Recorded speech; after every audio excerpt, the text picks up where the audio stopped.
हे पाऊस आला की मला ते व्हिडिओ काढायचा वाटतो.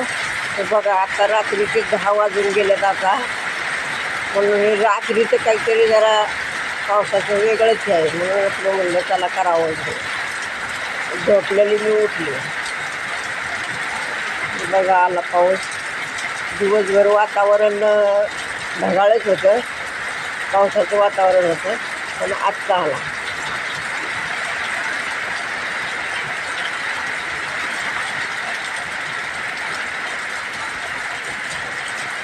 मी व्हिडिओ टाकलेत भरपूर. तर आता इथून पुढं जरा चांगले टाकले जाईल. तर मला लाईक करी जावा. मी एक साधारण आजी आहे, तरी पण आपलं मला असं काय दुसरं काही म्हणता येत नाही, ते सांगता येत नाही, काय सांगतेच नाही. तर तुम्हीच समजून घ्या आणि मला ते लाईक करीत जावा. तर हे असं आहे पावसाचं वातावरण.